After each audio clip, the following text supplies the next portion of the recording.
Yes, indeed. Yes, indeed. DJ Smooth J in the building. Chris on the mix in the building.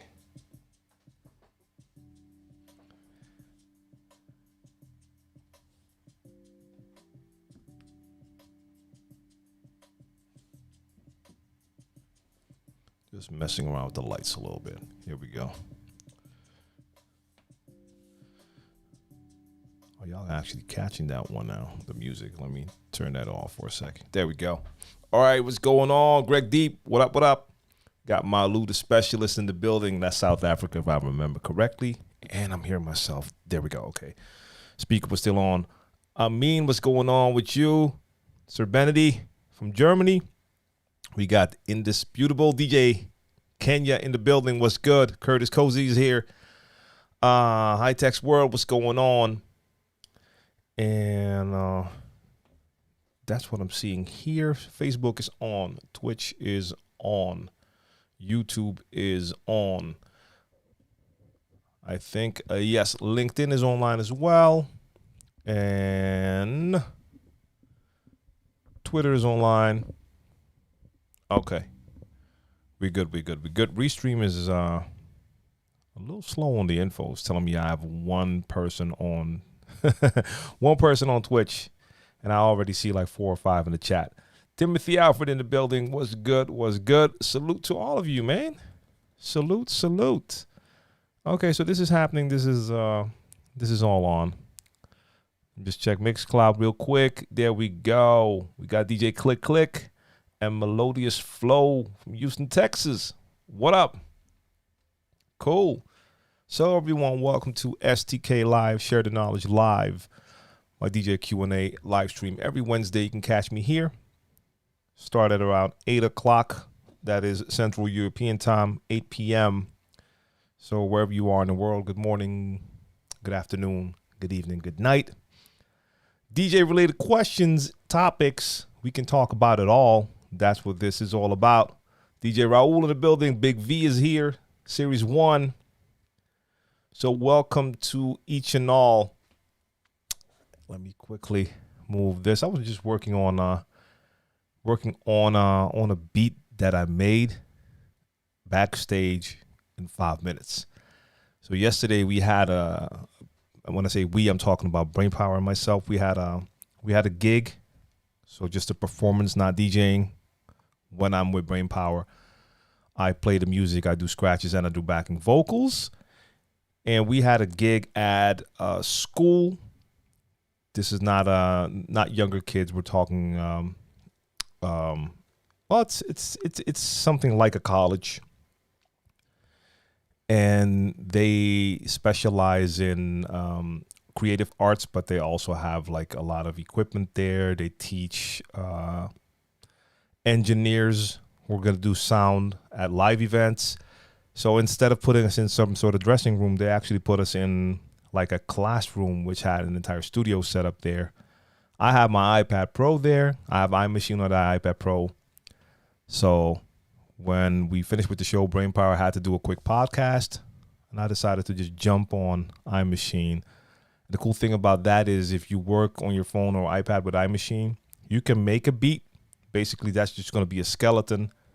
I can export that to Dropbox, and then I can open it here in the studio on machine and work with that. But yeah, just having some fun with that. I got distracted. Then I saw the time. I was like, yo, it was like 3 minutes to 8. So I had to quickly get this ready. But I'm definitely good to go here. DJ Wiz is here. Ali is here. Sir Benedy has a question. So jump in with the questions for sure. Peace Up 1 is here. Salute. Francis Macau. Rock the House Entertainment. Long Island in the building. DJ Zoe.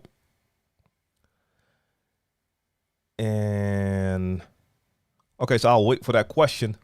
Sir Benedy had a question, but the question has not come through yet, so we'll wait for that question. And Chris on the mix had a question. Did you see Numark DJ MixStream Pro? Yeah.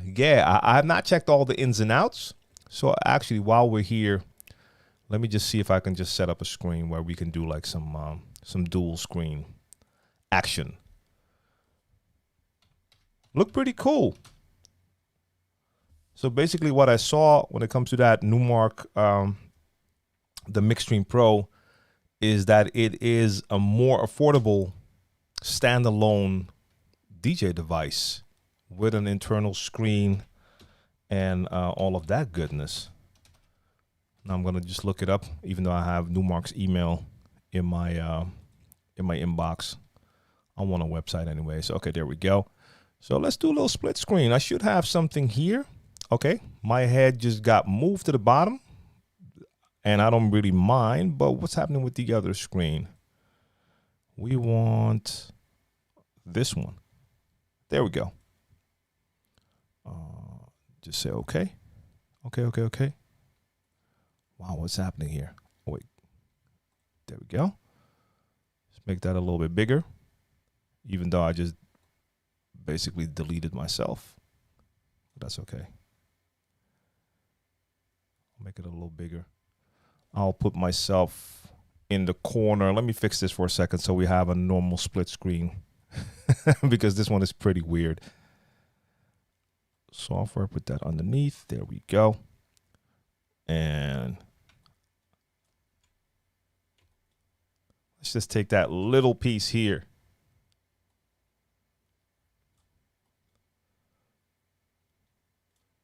That looks really weird. Let me just get a little bit more in it. There we go. Cool. Okay.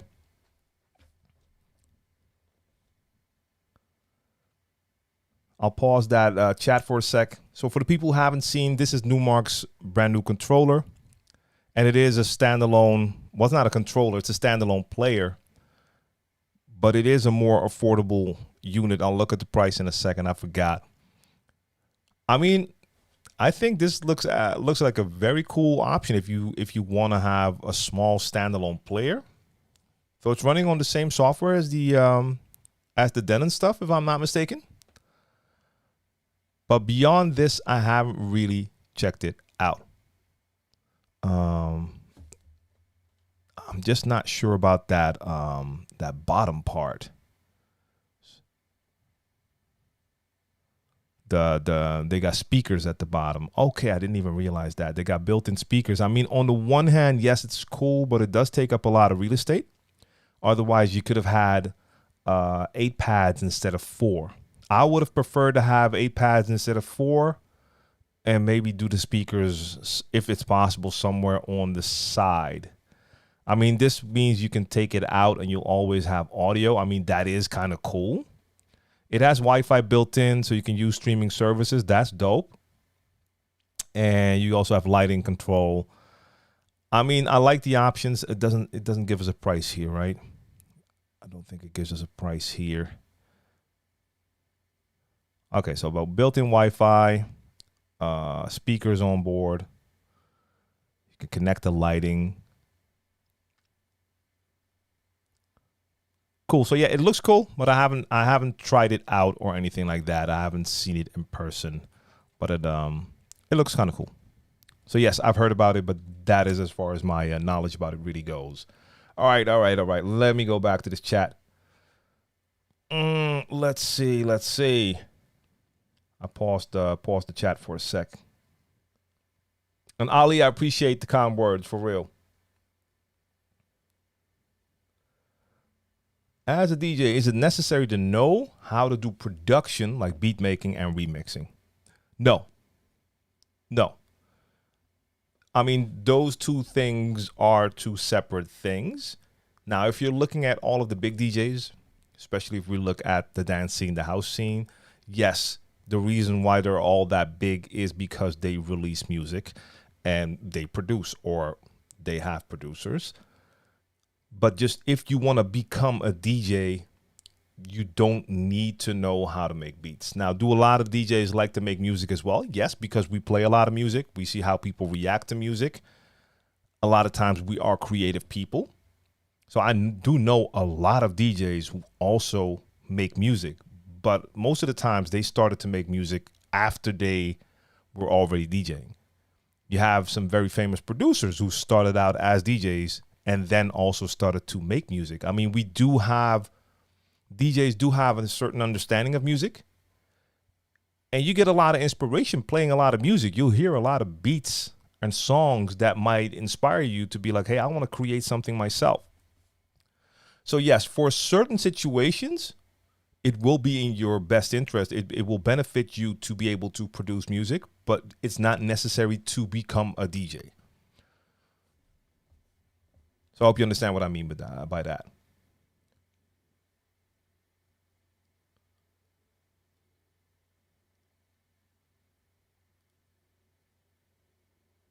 Okay, what did I miss? Raul had a question. What do you think about the new Pioneer mixer? Did I miss a new Pioneer mixer? To be honest, I haven't paid attention to that, but normally I do receive like Pioneer emails, so I'm not sure what I could have missed.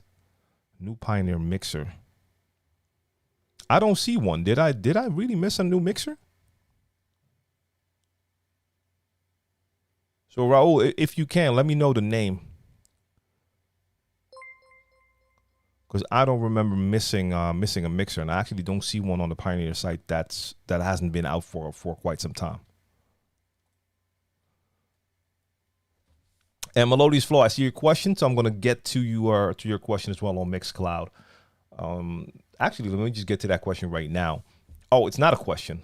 Take the opportunity. Appreciate you in the platform. Subscribe to YouTube channel. First time able to watch you live. Hey, I appreciate that. So yeah, I'm live right now, and I'm live on MixCloud, where you're watching. This show airs every Wednesday, and I'm live on MixCloud, on Twitch, on YouTube, Facebook, LinkedIn, and Twitter. I think I just named all of them. So you can't miss me. The only thing I haven't opened up now is IG. The reason is it actually gets a little bit too overwhelming. If I open up Instagram Live, we're going to get a lot of extra people, but I have to monitor that on a separate screen on my phone. The questions scroll by incredibly fast. So at the moment, I decided not to do it in this case, because I know most of the times I already run behind when it comes to like going through the questions in the chat. And more is not always a good thing in this case. Like if we have 100 more people in there and people all start to ask questions, I think I totally lose track. But who knows? I mean, I do love to incorporate IG. We'll see. But for now, no. I'm an older cat that comes from the disco, underground club, house, pre-house era, and I got into the game late. I'm finding that I do mostly mainstream function, and I found myself learning to scratch. Hey, that's dope, man. Incorporating scratches is always a cool thing. I mean, scratching is not a must, but I mean, it's just a lot of fun. Yeah, Vinyl Richie. I mean, I would probably do the same thing. Looks like In Music pimping Denon features into the Numark line. I mean, if you're a company like In Music and you own all of these brands and you have all of this technology, and I mean, they've done this before. Like they've incorporated the pads from Akai's MPC, and they started to use those on the newer NS7 controllers by Numark because they have Akai as well. So, I mean, it does make sense. If you have one brand, you're going to make a new DJ controller, you need performance pads. You have another brand that has very good performance pads. Why not incorporate it? So, yeah, I mean, this probably makes more sense if they wanted to do something like this standalone and they needed software for that. It kind of makes sense to use their newer or their Denon, their engine software. Even though I'm not sure if I understood correctly when I saw the other day that engine is now actually separate from Denon, but I mean, it's probably still owned by In Music, but I haven't even checked that. I mean, there's a question, ways DJs can pre-read a crowd. It looks like someone has been reading Digital DJ Tips emails. Maybe not, maybe I'm mistaken, but I remember seeing a Digital DJ Tips email come through, I think a week ago, and it said something about an item that they had about pre-reading the crowd and a DJ talking about that. So I have not read that article. I'm not exactly sure in what way they define pre-reading a crowd. So if I saw this, like pre-read the crowd, if I had to describe pre-reading a crowd, for me, it would mean being able to assess what type of audience you're going to be dealing with before you actually start to play for them. So if you're DJing and you're playing music, you can watch the crowd's reaction and you can listen to the crowd's reaction. So you're reading the crowd while you're DJing. Before you start to play, you can actually tell what kind of audience you're dealing with. So you do your research ahead of time, so you know what kind of event it is, so you have an idea of what kind of people they're targeting and what the audience most likely will be. But when you enter a club before you play, you get a chance to already see your audience and basically see how they react to the DJ that's playing before you.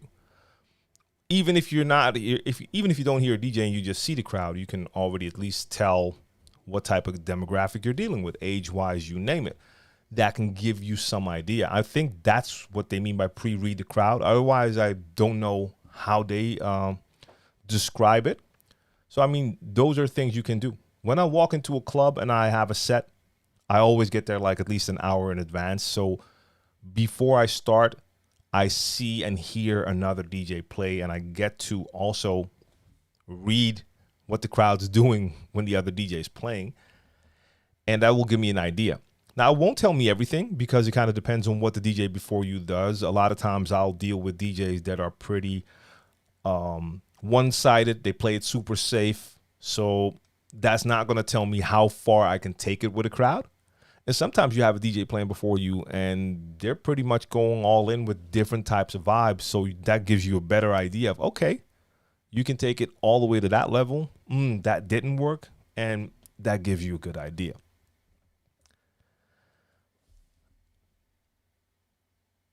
What do you think about the direction Engine OS is heading? To be honest, I still haven't tried it. I have the newest version. Like I said last week, didn't have a chance to play around with it. Still haven't had a chance to play around with it. So I'm going to reserve my judgment and any other thoughts until I get to really check it out. Yeah, Vinyl Richie, like I said, waste of space with the 4 pads, indeed.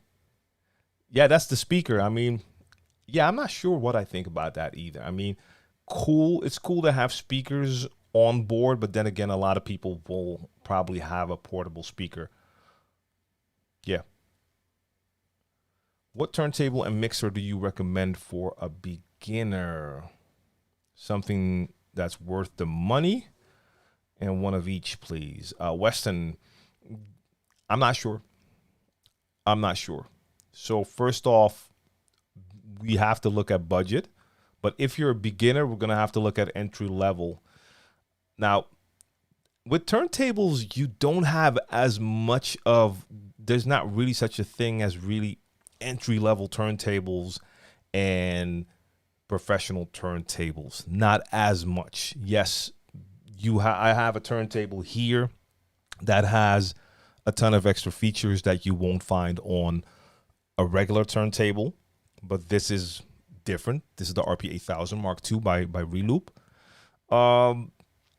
You want to make sure you get a direct drive turntable, and there's a couple of brands that make a direct drive turntable that's a little bit less expensive compared to brands like Technics or Pioneer's turntables.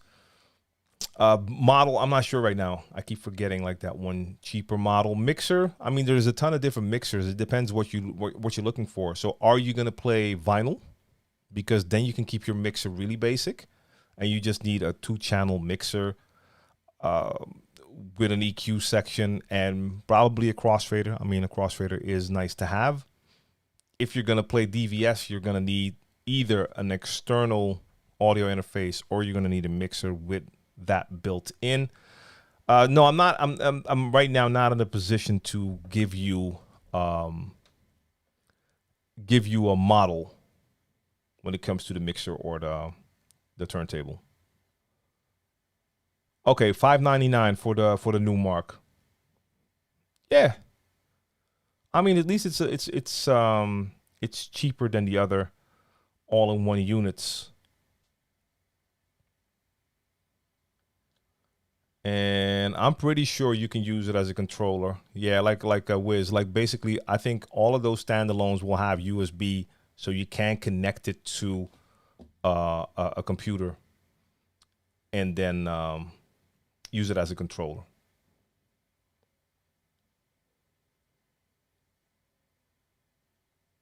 So no, vinyl, like Chris on the mix said, it's like $5.99. I think the all-in-one Denon is more expensive. Oh well, the Denon Prime Go, I'm not sure actually. That is a nice small device indeed. Hey, DJ Mario, what's good? What's going on?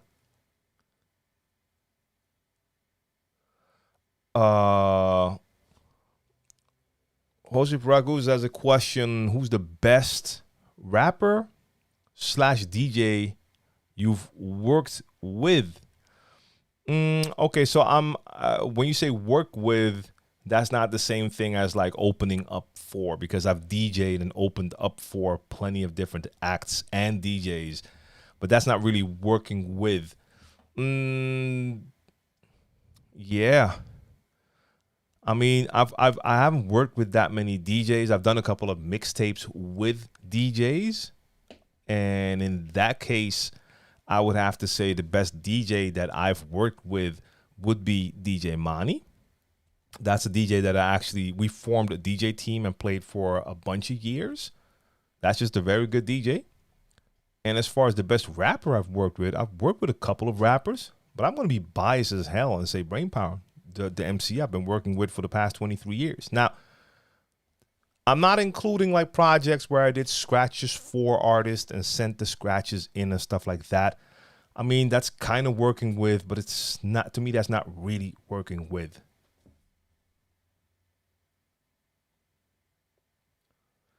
Let me check MixCloud. DJ News says, how long did it take for you to perfect the chirp scratch? Well, I'm still not there. I'm still not there. I mean, I know how to do it. I can have fun with it, but it's definitely not perfect. And to be honest, to me, there's no such thing as perfect. I can't really tell. Like, I used to just practice all day, just different things. So I wasn't really focused. So I wasn't really focusing on one thing. I would just be spending any minute I had on just playing music, mixing, and also scratching, backspinning, everything. Big Tiny, I appreciate that follow. So it's also so long ago that I started to practice scratches like that I couldn't tell you. No, I couldn't even say if it was like days, weeks, or months. I have no idea.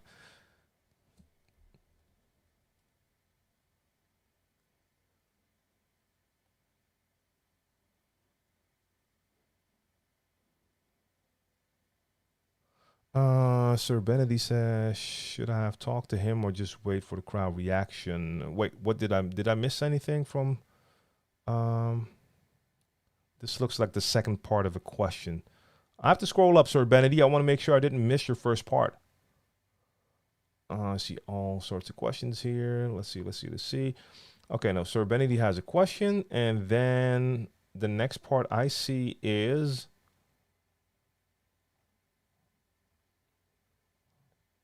just want to make sure I didn't miss anything,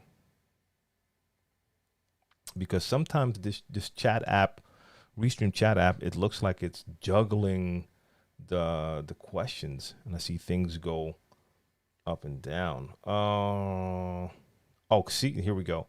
Thank you. There it is. That it's crazy. The Restream chat app that I'm using, like Sir Benedy, I saw that second part of the question. Your first part of the question is now only like 2 above the other one. That wasn't there a second ago. So this Restream chat app is kind of messing with me. All right, so I play Saturday at a club.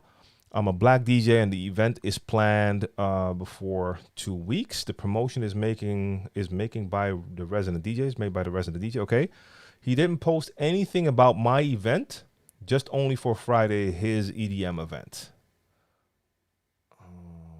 Okay.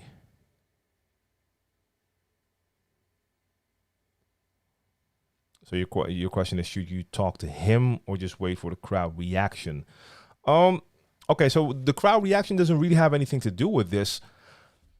So you're playing at a club. So you were booked by the promoter at the club, I have to assume. You can fill me in on that later or in the chat if you want to. You add your black DJ. I don't think that's really relevant for this story, but if it is, you have to tell me as well if you have a feeling that that is relevant. But the resident DJ does the promotion. So he's promoting his event and he did not promote your event. That seems like bad business for that club, because if they don't promote the other event, the event you're playing at, they lose business if people don't show up. So that's not a good look for the club. I mean, understand it's not a good look for you either. But that's kind of a weird situation.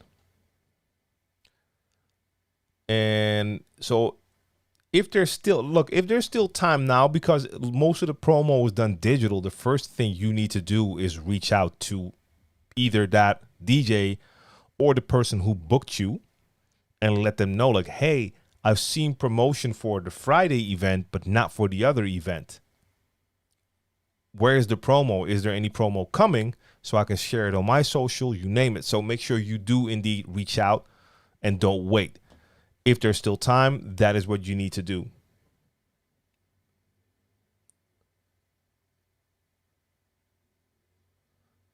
All right, let's see. All right, Melodious Flow. See you next time. Peace.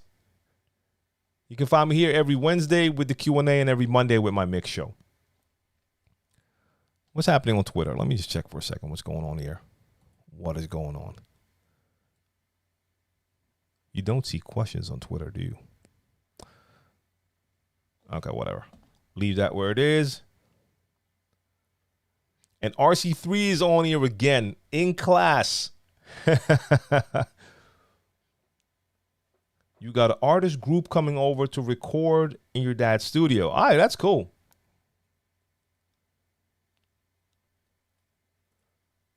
All right, so DJ Mo Jake, my bad. In my opinion, what's the best entry-level DJ controller? I'm going to have to say that this is something I need to look at. For a bunch of years, it was something like the DDJ 400 and a couple of others, but I have not paid much attention to the newer releases when it comes to entry-level controllers. So I don't want to continue to just say DDJ 400, even though I know that's a good entry-level controller, when there could be others that might be better. I mean, the DDJ 400 is one that still looks good to me. I think I think it's the Hercules, the Impulse 500, but I'm not sure if that's entry-level price. I think that has a ton of features on it as well, but I haven't used that. I use the 400 a lot. That works. But it's hard for me to say because I know Numark always has some good entry-level controllers, and there should be more. So that is my note to myself. I will do that research, and if you ask me again next week, I should have better answers.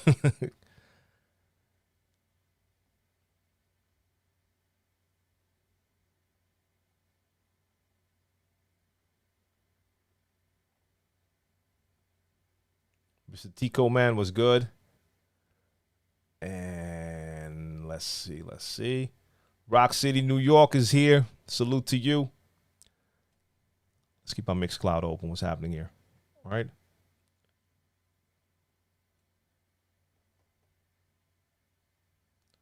All right, Honey Clay Pod. Am I too old to start learning to DJ professionally at 34? No.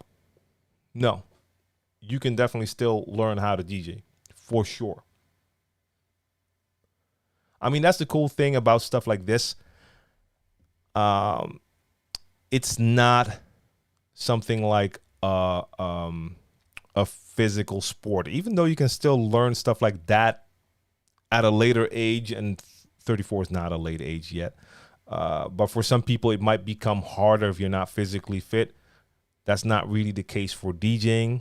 So you're good to go for years and years, because 34 is not that old. Joe DJ 127. Do you know what particular device that allows two DJs to set up a 2x2, two turntables and two mixers simultaneously, or even allow laptops to be switched from one DJ to the next without music interruption for a gig?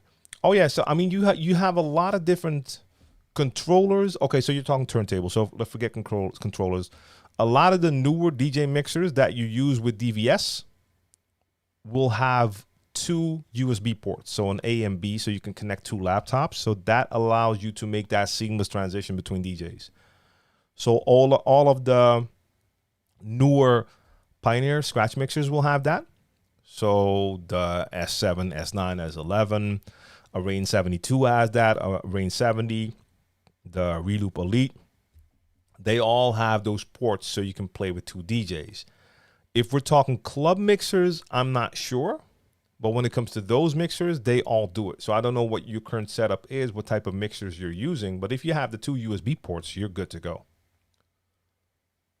Otherwise, if you want to have like a double setup, you can also do that. Just have two setups with two turntables and a mixer. So you have your own setup, you have your setup, and just take the output from one mixer and go into the auxiliary or a session in on the other mixer. A lot of times mixers will have that extra input and use that. What you could also do, we did quite a few gigs with 3 DJs and 3 setups. So yes, we had 6 turntables, 3 mixers, and then we would add a 4th mixer. We would have a DJ M900 in the middle. We would connect all our sets to that one mixer, and that allowed us to play at the same time. So you do have a bunch of options when it comes to that. DJ Kenya says a lot of DJs are having issues with copyrights on mixtapes and playing live streams on social media. How the best to avoid the copyright issues? I mean, you basically don't have a lot of options. So here's the thing. A lot of platforms will give you the issues. For me personally, I stream on Twitch. The live stream itself is perfectly fine. You'll never have the copyright issue. The replay, you can just delete it straight away, because a lot of, in my case at least, as soon as I'm finished with my stream, the replay is available, and most of the replay is muted because of copyright issues. Now, I don't mind that much because it allows me to do my stream on Twitch. So that's fine for me. I do MixCloud. That is the only one that's 100% safe, and they do allow replays, but they only allow audio replays. But that one is perfectly safe. Beyond that, I'm on Twitter, which used to be Periscope. You don't have the copyright issue there. You can watch my video replays from my Monday streams on Twitter. They're all on there. I think they're just too below the radar, too small for people to notice that now. Does that mean that there's not a lot of people there as a streaming audience? Yeah, maybe, but you can still have the replays and just use those, send people to the replays.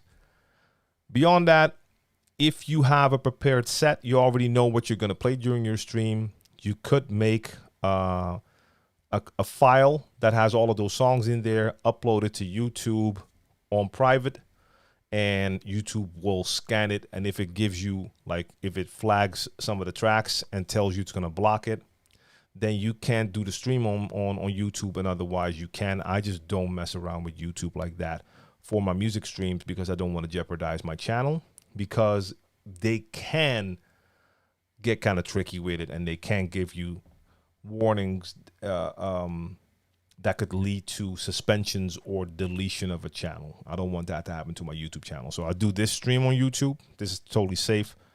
The DJ streams, I avoid those.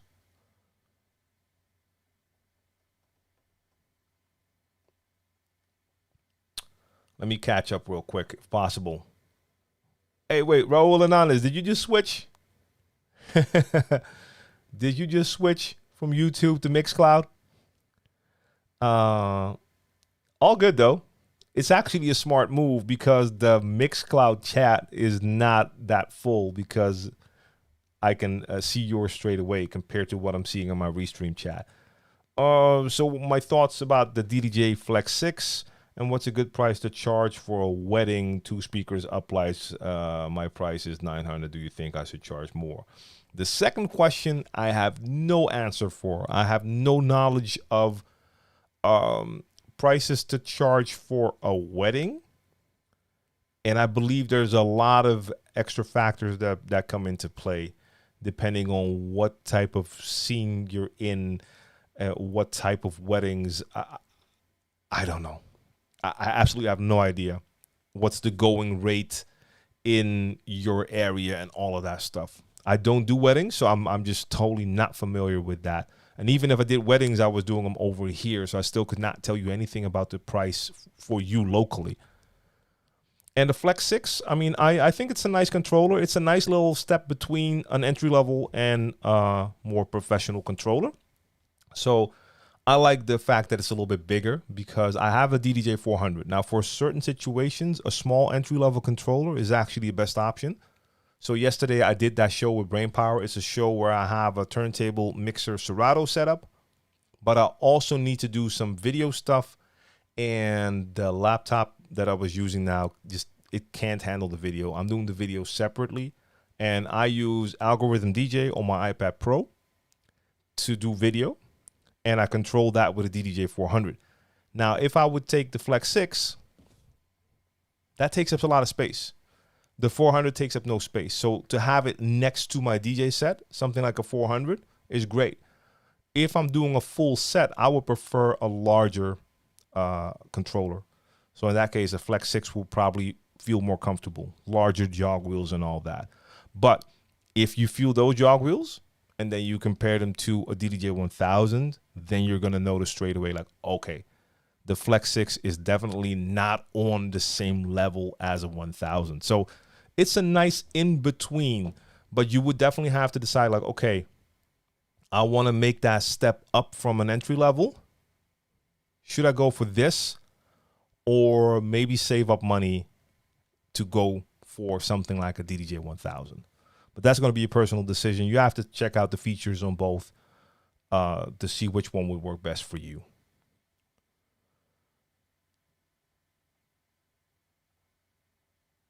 Let's see.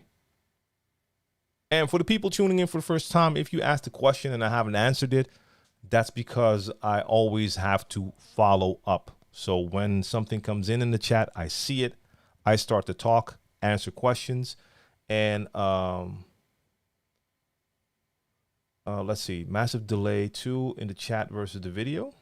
Those comments are about 5 minutes old. So yeah, I mean, I'm reading that comment right now. That was made at 8:30. It's now 8:45, but there's a ton of messages below this. But that happens when I start to answer questions. Then I stop scrolling, and then after that, I have to catch up. Hey, DJ News, did you leave? Because your question about the chirp scratch, you just asked the question again. You asked that a while back on MixCloud, and I answered that. If you missed that by any chance, I don't remember. That was my answer. It was a long-winded answer, but just to sum it up, that was the answer. All right. Okay, so the Prime Go is 1,000. So that is more expensive than that Numark. All right, Cook Frank says, shout out to DJ Kid Capri versus DJ Scratch last Sunday on Versus.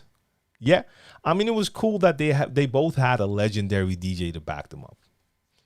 So Big Daddy Kane had DJ Scratch, KRS had Kid Capri.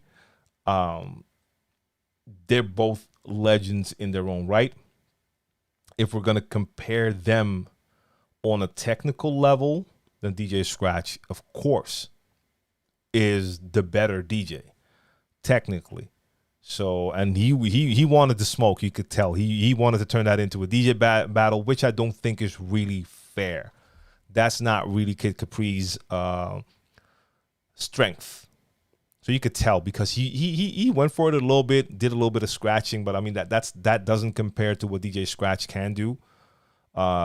Kid Capri is the party rocker. But it was dope to see two legendary DJs on stage with the legends Big Daddy Kane and KRS-One, for sure. Soundtack Anil, I see you all the way from Guyana. Tips on reading a crowd. Well, basically the same thing I say all the time. It's actually not that difficult to read a crowd. You basically just check their reaction to what you're playing. That's what it's all about. You play a track, you see how they react, you hear, are you getting cheers? Are they still dancing? Are they getting excited? Or is it the opposite? Can you tell, like, sometimes you can throw in a track, they're at a certain energy level, and then you can tell you bring in that track, and then they're like, you can see that they actually lose energy. So, oh, okay, they're not really feeling this. That's just reading and just watching and hearing. That's reading the crowd. Now, of course, in between, while you're playing songs, you can also always keep your eyes on, because sometimes people might be having a good time, but maybe not good enough. So you see that there's not enough movement and you want more energy, then you have to turn it up a notch. But it's like watching their reaction. Yeah, Chris on the mix, Scratch was going in. Yeah, for sure. I mean, he wanted it a little bit too much, I think. I don't think that was what was supposed to happen. I think that's why Kane was like, yeah, okay, that's enough. But he wanted to go there. DJ on the ones and twos, salute.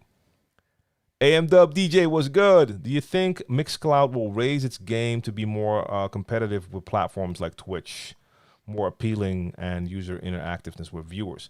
Hey, I truly hope so. I truly hope so. And I've talked about this before. I remember, and the chair is doing it again. Damn it. Every once in a while, it will just sink all of a sudden.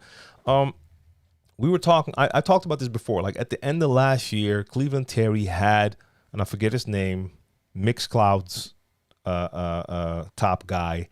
He had him on the show. And they were talking about this. And I remember him telling the viewers that MixCloud was going to implement some of those same things that we're familiar with from platforms like Twitch. I don't think any of that has happened yet, and it's a shame. So just for instance, the fact that I have to have a separate window open to see your comment in the chat, when I can see all of the other comments from the different platforms in my Restream chat app. I mean, not only do I have to have an extra window open, which is not the most difficult thing in the world, I'm doing it right now, but also the other people are seeing each other's comments from the different platforms, but not from the people on MixCloud. And the people on MixCloud are not seeing all of the other comments that are being made. Because I have like the people from Twitch and YouTube and Facebook are right there in the Restream chat app. There's no one on Twitter commenting now, but if they did, it would show up here. LinkedIn would show up here as well. MixCloud should be in there. The same thing with when I use Restream to stream to all of the platforms. I can just edit the title on Restream, send it, and it will send the new title to all the platforms except for MixCloud. So this is just from a creator standpoint. So for me, MixCloud always requires a couple of extra steps, which is unfortunate, but of course I'll do it.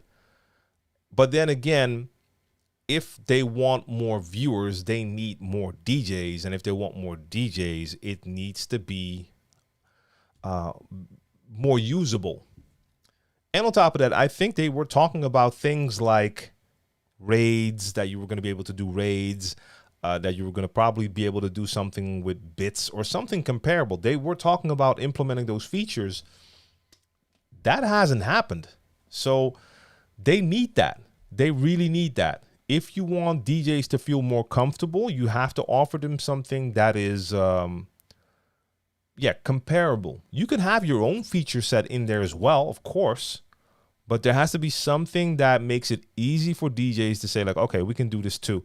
And if people come, they already understand how everything works. Right now, that's not really happening. What's this? Okay, no. So yeah, we'll see what happens with that. See, now this is so weird to me. Now I'm seeing the exact same comments come through again. That's weird. Okay. Ian Shaw says, what DJ equipment have you been most impressed with over the years?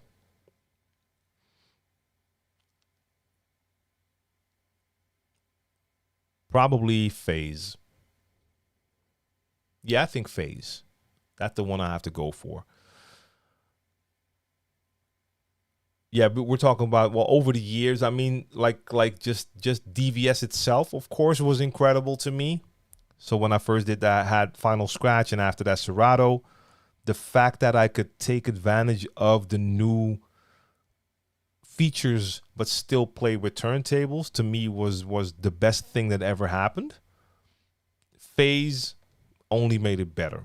So if we're talking in the long run, I'm just going to say DVS 100%, and after that I would say Phase. What would you consider the holy grail of equipment, or your unicorn that you haven't owned yet?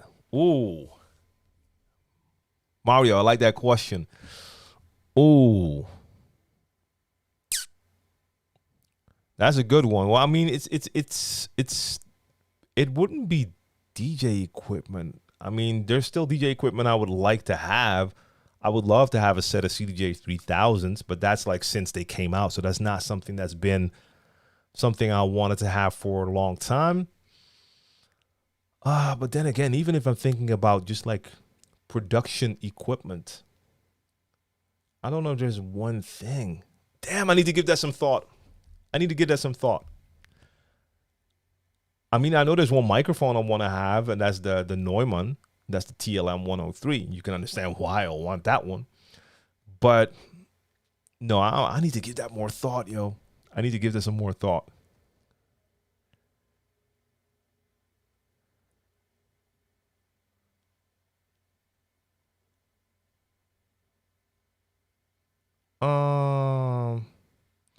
Amin says, I want asking the professional way for transition. I focus on BPM or key.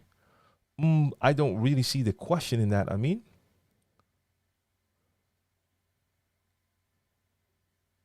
I don't really see the question. Professional way for transition. I focus on BPM or key. Tell me some more, Amin. Tell me some more. Costa Rica was good. Was good. Bushnik Selector was good. Larios Velasquez, what's going on? Yes, still here. And DJ on the ones and twos said, do you know how to hack or manipulate the S11 to get split queue? No. If someone in the chat knows, let us know. Mac Joseph, what up? Now that DJs finally don't need laptops, why are pro DJs attached to laptops now? Didn't we used to not want to use laptops in the beginning? I'm so confused in this culture. I think the most important thing there is there's no we. There is no we. There's no we. Let me just repeat that one more time. There's no we. I have never in my life said that I did not want laptops in there. And I come from vinyl. I invited that new tech in with open arms. So did a lot of other DJs. And then you have a group of DJs who did not agree, and they were complaining like this is not real DJing, and they still do. So I don't pay that any attention. Now, your first part of the question is, now the DJs finally don't need laptops, why are pro DJs attached to laptops? Why do you say that? Do you say that because there are now standalone units? If that is the case, there's not a standalone unit out at the moment that will give me the same type of feel that I want to have compared to a set of turntables playing with DVS. So as long as that's not there, for me, that's not the standalone player is not the best option. So for me, I will still prefer the laptop because I'm using turntables and DVS. And that, I think that counts for a lot of people. Second thing is, and I have to do the chair again. Second thing is, I mean, I like the standalone units, but if you get used to the real estate of a laptop screen, you can just see more. So when you're looking for tracks, and I have to look on a screen that's this size or this size, I still prefer that bigger screen. But for me personally, there's not a unit out that does not need a laptop that I would put on top. So it would have to be something like a standalone NS7. That will be something, if they can build something like that, yeah, that would be a great option. Now, would I always choose that over my turntable setup? No, but in that case, if I have something like that, yeah, that's a great option. But that doesn't exist yet. So that's my answer. I can't speak for we. I can only say there's no we. There have been groups who prefer this and groups that prefer that forever. What's the worst set list that perfectly represents your style and engages the crowd, that might contain a few noticeable glitches? Or the perfect technical set with seamless mixes of tracks you don't like? Oh, what's the worst? Okay, because just by seeing the two choices, I would always prefer the one that perfectly represents my style and engages the crowd. 1000%. I don't like playing tracks I don't like, so that would be the worst for me, for sure. Diesel Monster, what's good? What's good? Marty Mar Wilson, yeah, we still here. We still here. Marcus Adams was good. I have Serato DJ Pro software, and I have an entry-level MixTrack Pro 3. But I want to start playing my music. My audio goes in and out. What could be the reason for this? Ooh.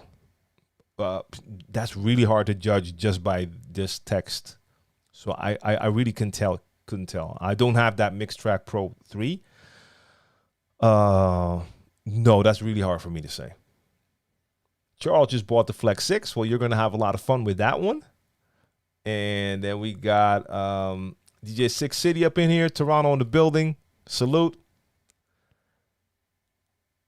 So yeah, Chris in the mix says Marcus Adams. It could be the cables, and that could be the case. I mean, you should start with the simple stuff like your audio cables, your USB cable, the simple stuff. See if that helps, and a lot of times it can help. And Raul Ananda says, "Have you ever done the podcast with reflections of a DJ?" No, I've been on a couple of podcasts. I mean, I have my own, and I've been on a couple of DJs podcasts. I've been on Digital DJ Tips podcast. I've been on Crossfaders podcast. Damn, I forgot.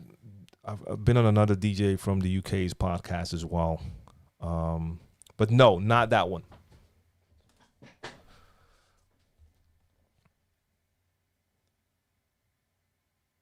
Charles says the Flex 6 feels too much plastic. I mean, yeah, that's like one of the differences between that and a DDJ 1000. It's a step up from an entry-level controller, but you're not going to get the same level as a DDJ 1000. That's the whole price difference. So I understand what you mean, though. But it can still be fun to play with. Indisputable DJs Kenya says, on what basis can a DJ call or categorize himself or herself as a scratch DJ?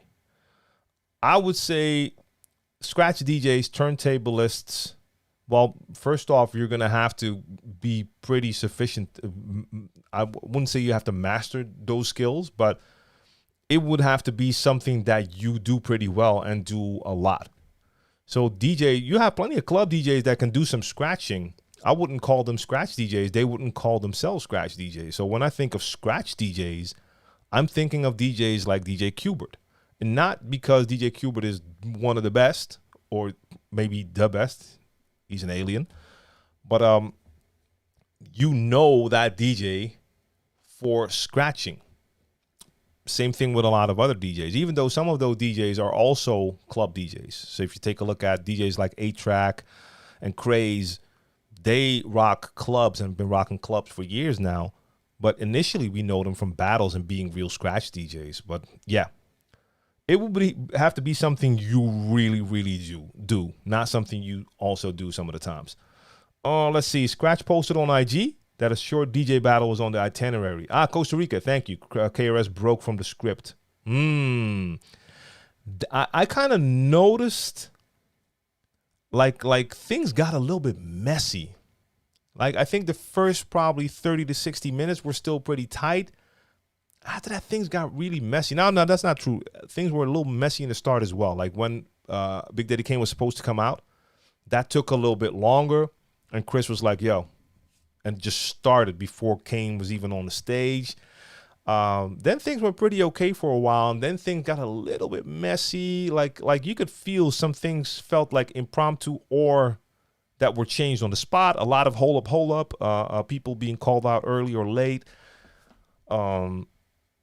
So yeah, I mean, you could tell that Scratch wanted to smoke, but it was like hard to tell. Like, okay, does he want more than he's supposed to do, or are the MCs changing it? So that's good to see, to hear. I missed that because you could tell it was not really what was happening. So yeah, I think those things will happen, even though like they're all friendly and they all respect each other. During a battle like that, especially with guys like KRS, you know that the warrior within is coming out. And I think at that point, he was like, no, I'm not battling you. That's what he told Scratch, right? Like, I'm not battling you, I'm battling him. So I think he was like, nah, forget the whole DJ thing. I want to continue battling Kane. Yeah. Mish Beats was good. If someone executes one type of scratch, does it mean you're a scratch DJ? No. No. That's what I'm saying. So even if you can do like a baby scratch and something else, that doesn't make you a scratch DJ. That makes you a DJ who can do some scratching. Scratch DJs are the guys that are and girls that are really all into scratching.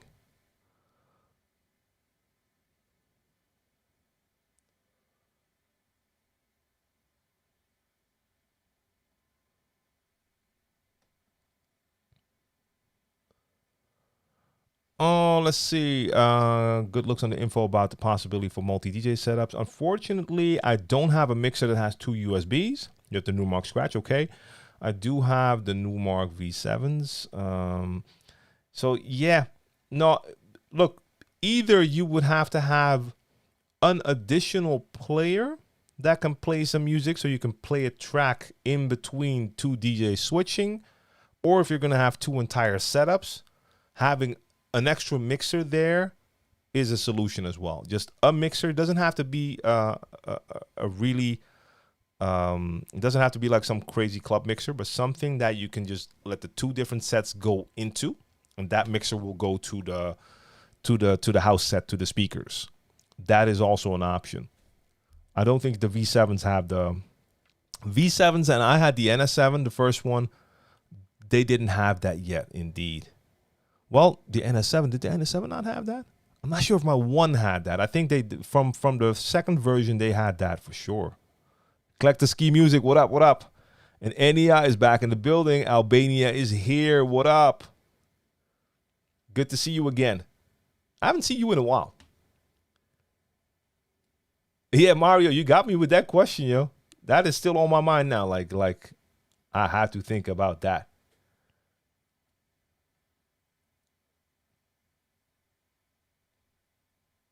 Yeah, DJ Ray the One, same thing for me. Like I said, the real estate of your laptop, you see more. If I'm searching for a track, I can see more. I remember I had to do a stream last month, and I didn't have the monitor there, so I was using the S11 or the Rain 72, one of the two. But I was using that little screen to browse. That's just not the same thing as having a laptop screen. That is way more comfortable. 9 Iron, what up?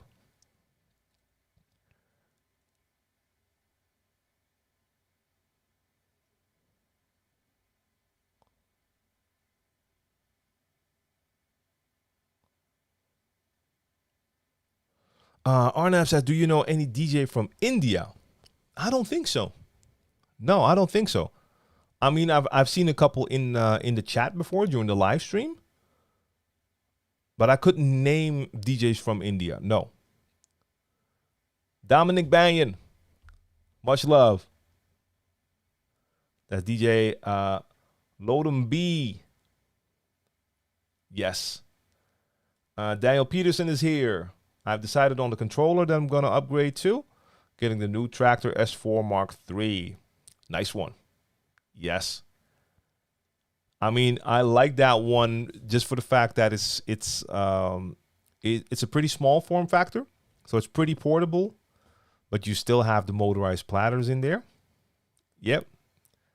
I mean, I use it from time to time. I need to break that out for one of the streams actually, but I like that controller.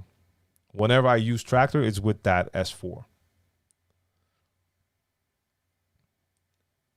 All right. Question is a top tier audio interface truly worth it for DJ streaming over entry level like Focusrite? No. No, I don't think so. First off, I think you're dealing with quite a few different ways that your audio is going to get compressed anyway. So I don't think it's really going to matter that much. Now, here's the thing. Every step in the chain counts. So if you're using a DJ set with like a regular average mixer, that has a certain level of sound quality. That sound quality is going to go into an audio interface. Now, if that audio interface, that could be the top of the line audio interface, but the audio coming from the DJ set is not top of the line. It's going to be okay. Is that top of the line audio interface going to do much better compared to that Focusrite? I don't think it's going to be that much of a difference. Now, for me, for instance, if you watch my DJ live streams, the only audio interface that is being used is basically the internal thing in the A10 Mini Pro, so my video switcher, because my audio goes from my mixer into that A10 Mini Pro and over USB that goes to the computer.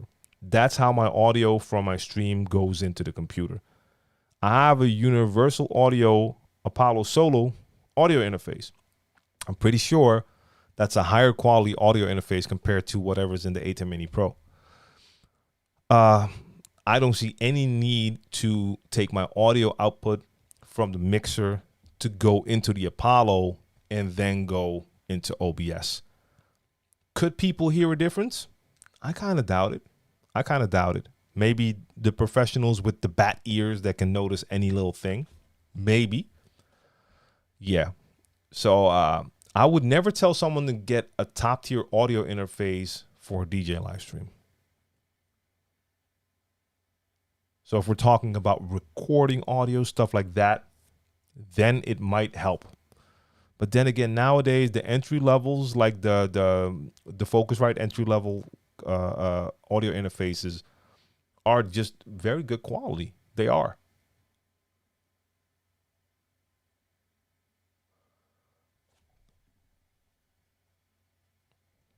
Let's see. Oh, Chris on the mix, and this was done at 9:08. It's now 9:14, so I'm still a little bit behind, but we're catching up. The question is, did you see the DJ battle at the beginning of Versus? Yes, I did. Yes, I did. What to make of that, yo? What to make of that? I don't know what that was, yo. I honestly don't know what that was. I don't know how. So I kind of missed the introduction. So I don't know if it was explained in the beginning how these DJs were selected. If there was like a pre-battle thing and they were like the winning contestants, so they could advance to the finals here in Versus. I have no idea. I just know that we had one DJ on turntables. I forgot her name. And then we had another DJ using Serato with some CDJs. I forgot his name as well. The DJ on the turntables, that was just not good. And I don't want to bash anyone, but if we're talking about a battle, it's a battle between two DJs. This is not like a first round. This was the battle right here. One of the two was going to be the winner. You would expect that the DJs are going to be at least on a certain level. And I don't think that was the case with her. And the contrast was really, really too much. Not because the second DJ with the CDJs was so much better technically, but he came prepared with a set. He was on point. So he did a lot of things that might be considered like semi-basic, but like were dope transitions, playing with words from track to track, doing a little finger drumming in there, like tone play in there. So in comparison to what she just did, he sounded amazing. Then they went to the second round, which was the technical round. And I mean, she sounded like how I sounded when I used to practice my backspinning and stuff in my room. So again, not to bash, but just to say, like, I don't think she was on the level to be on a stage doing battles at that time. That's what it just sounded like. But then it was his turn, and I have to say his like technical round was definitely not that technical. I think he did one semi-technical thing, and then he fell right back into doing more tone play and stuff like that. So it was kind of weird, especially if you then have a versus battle where you have DJ Scratch and Kid Capri. So I don't fully understand why that actually happened and what to make of it. But yeah, that was that. And I missed one. Ray said, "Do you use Serato Play?" No, I actually haven't used Serato Play. I've seen Serato Play, and I'm just so used to my Serato that I never really looked to see what Play can do. All I think I remember is that it allows you to play with just the laptop, right? So you're just using Serato without any controller. So that's why I think I never paid any attention to it. Just Hack is back in the building with the sub. What up, Just Hack?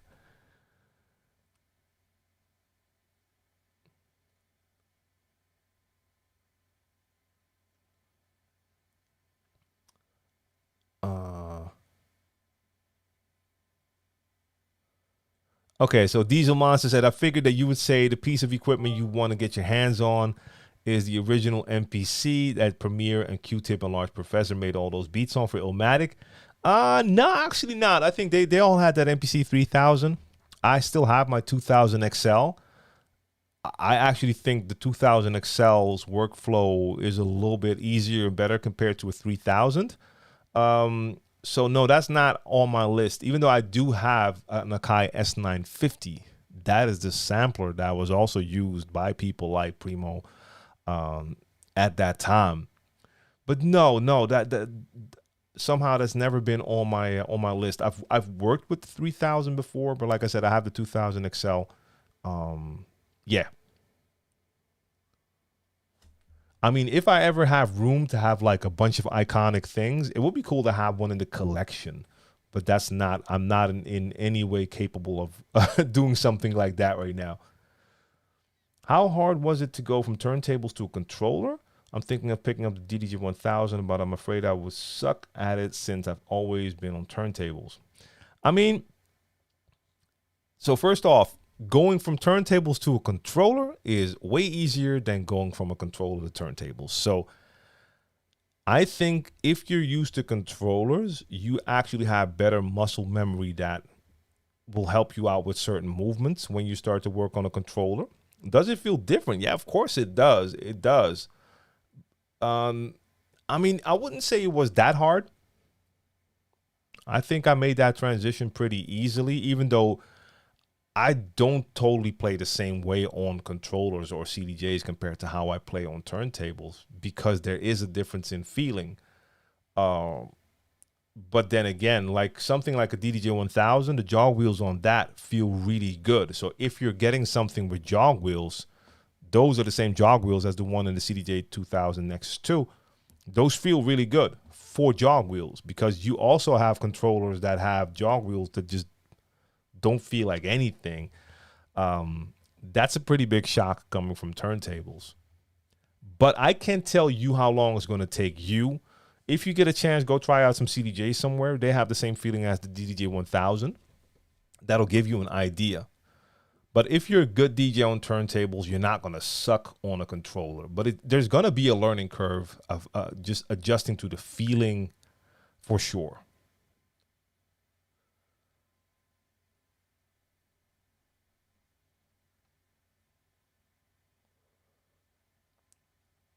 Let's see. Oh, MixCloud. I forgot MixCloud. Why is MixCloud open anymore? Let's see. What's happening here? Oh, that's the same question. Raul, you're going in on both platforms, bro.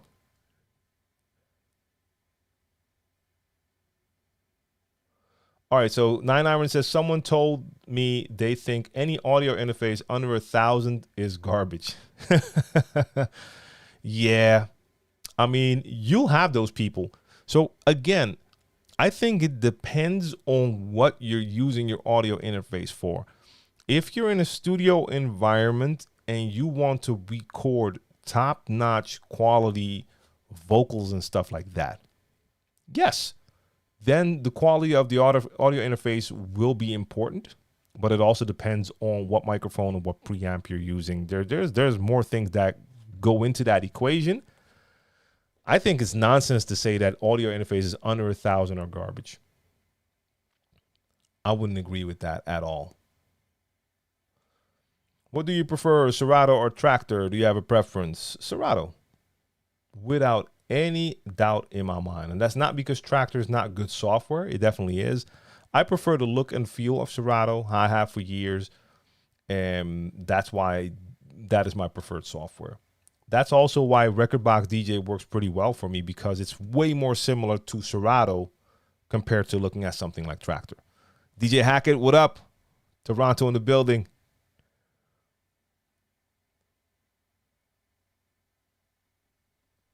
Hey, Mo Berry.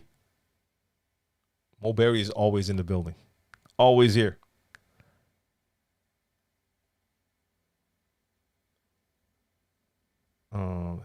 What's this?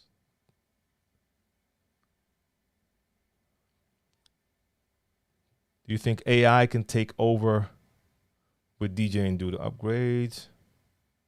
No, I don't worry about that. I mean, I think AI could do wonderful things if you have, like, if you're one of those bars that has a system that automatically plays music.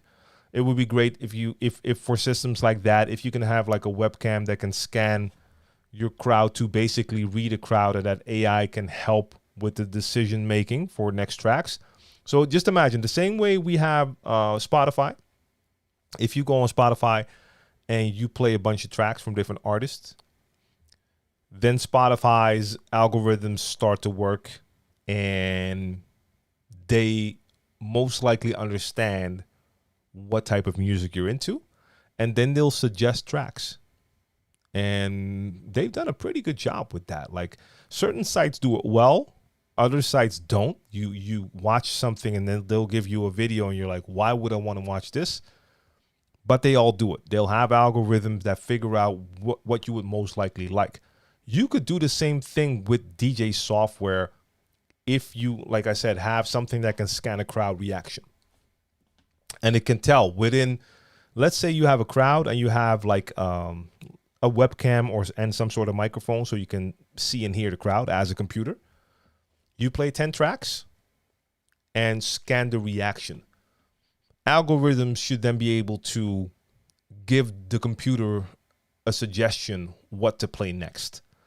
And you could even add like curves where you let that software know, like, hey, the night needs to have a curve like this that you start with warming up, and then build it up according to how many people you have. I mean, there's tons of things you could do with computers. It's still not going to be the same thing as a DJ. That's why I don't worry about it. Also, that doesn't count for the smaller DJs, but the big time DJs pull crowds. A computer with AI doesn't pull the crowd.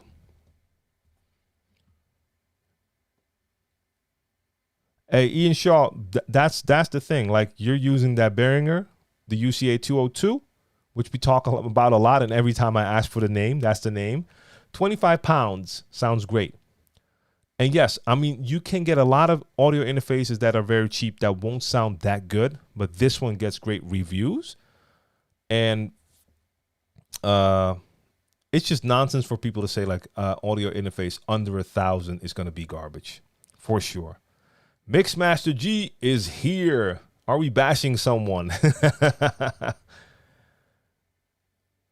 Whoever you want to.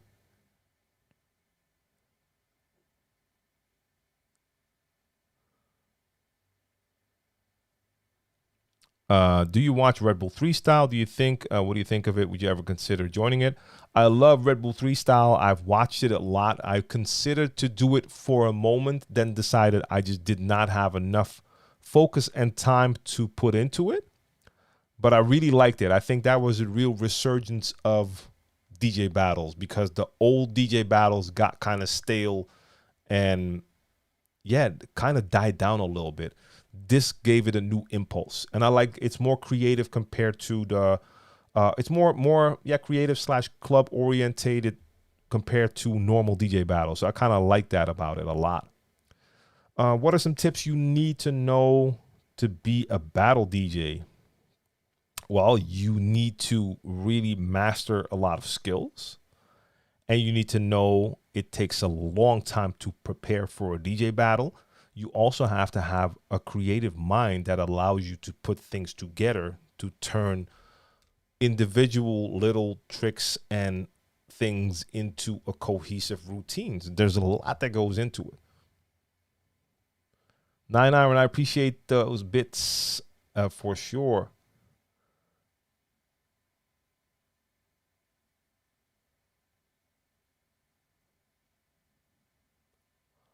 Arnab says, can you please recreate your Scratch tutorial playlist? Why? What happened to my playlist? My playlist is still there. What is wrong with my Scratch playlist? While we're talking, I'm looking, because now I want to know what if anything happened to my playlist, because that is supposed to be right there. Playlists. Playlist. Ask Saturday session. Turntablism. By the way, Saturday Super Session announcement coming next week. I had to postpone it for a sec. Coming next week. Scratch tutorials. A view full playlist. Scratch tutorial 1, 2, 3, 4, 5, 6, 7. So I'm not sure what you meant by recreating, because the tutorial playlist is still there.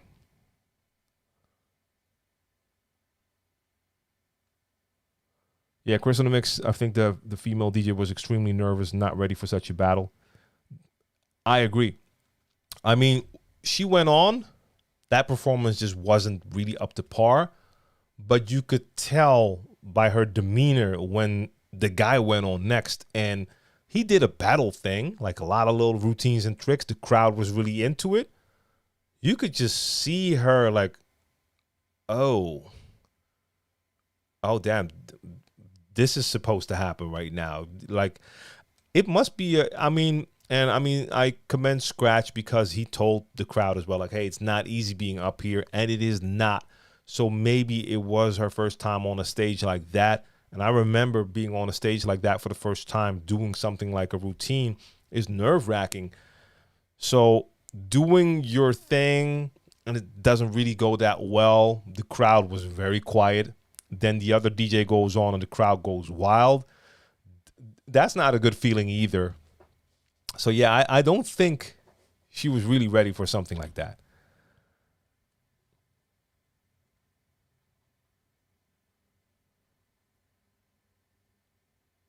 NES says, help me out where to find a subscription pool which has electronic music or other genres like Beatport has.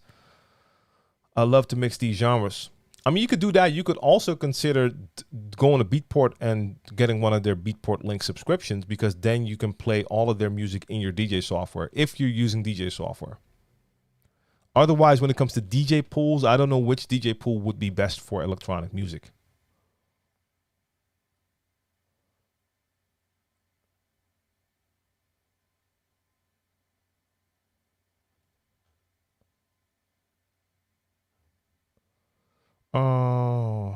Citrus Flavor, have you ever had a big equipment failure during a gig, and how did you handle it? I mean, it happens sometimes. I mean, equipment failure. I've had a few different experiences where at least you lose your music. And I remember I used to play at one club. We had a party there every month, and they had a back an emergency exit at the back of the building, but sometimes people would try to use that to sneak into the club. So they had an alarm on that door, but that alarm was not an alarm that would just go off. It would shut off the power on stage. I can tell you that this happened on multiple occasions when people opened that door. This was the vinyl days, so we didn't have our any computers or anything like that. But you would be playing, and all of a sudden, you would have no power. So the sound shuts off. Now the lights and stuff are still on, so all the crowd notices is that the music stopped. So they're all looking at you. You can't use your mic to explain what just happened because you have no power. You have no audio. Now, luckily, there was some sort of reset function which did restore the power pretty fast. And again, since we were not using computers, as soon as the power is back on, you can just hit play on your turntable and the song will continue. But yeah, that is something that was annoying. I've had it happen at with a Brainpower show. We were playing a festival. We were playing for, I'm not sure. I think we were playing, how many people are in that tent? I think this was a 10 or 20,000 people stage that we were playing on. It was almost the end of our set, and somehow we killed the aggregate that was behind that stage. So they have like one of these big aggregates for power that supplies power to the whole stage. We blew the fuse on that. So that means, again, all of the power of the entire stage went off. So we didn't have any power. The music, we were playing with an entire band and everything. We lost all power. What we did in that moment is Brainpower, the MC, he walked to the front of the stage and he started to freestyle rap. Now, of course, only the first maybe 100 or 200 people could hear it. The rest couldn't really hear it. He was freestyling. I think that I started to clap maybe together with one of the other band members, like just clap to have the rhythm going. And we got a little vibe there. He finished his freestyle, and then we just ended because luckily it was almost the end of the set.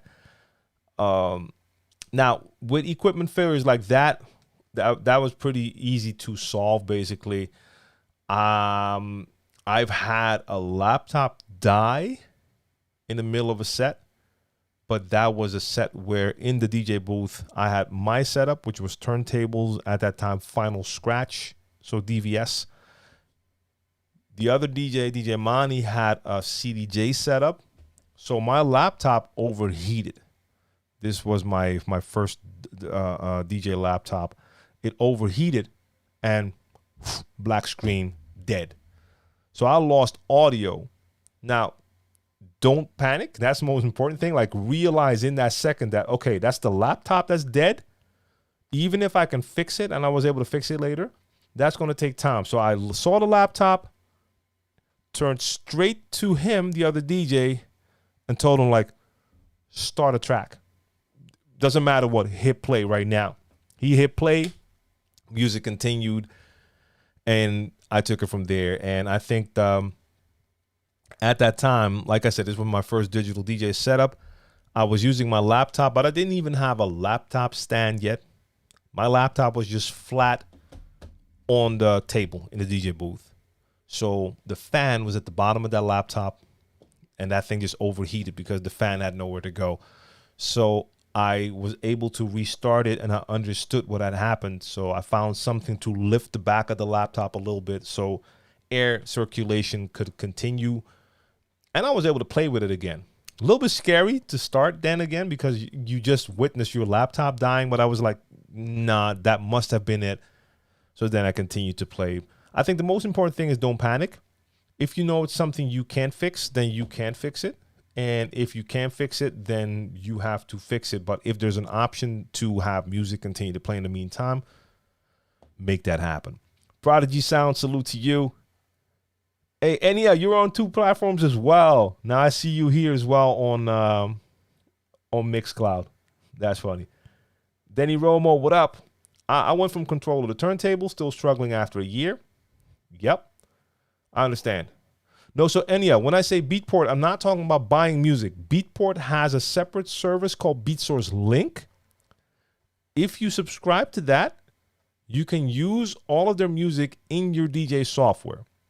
So if you're using DJ software, let me see, do you say that? No, you don't.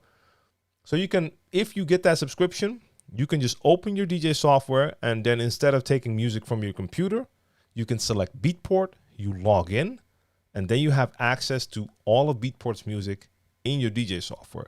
So you're not buying their music, you're buying access to their entire archive of music. So just look it up. Go to just look up Beatport Link, and then you'll find what I'm talking about. Okay, what you're using Rekordbox DJ with a 1000. Okay, yeah, Beatport Link works with Rekordbox DJ. So I don't know what their subscription is. It's probably going to be, I think it's either going to be $19.99 per month, or they probably have two tiers, probably $19.99 and $29.99. But you get access to all of their music. So that's a good thing. Now, you don't own their music. It's still Beatport's music, but you can still play all of their music.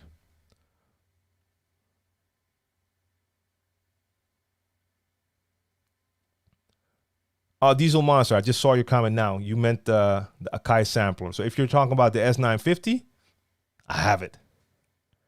I don't know if you can. Is it possible to see that? It's hard to see. It's hard to see. It's right up there. That thing right there.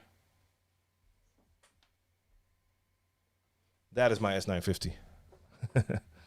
Vinyl Touch, what up? See, I lost it again. I was catching up. Now I'm way behind again. I'm 16 minutes behind again. A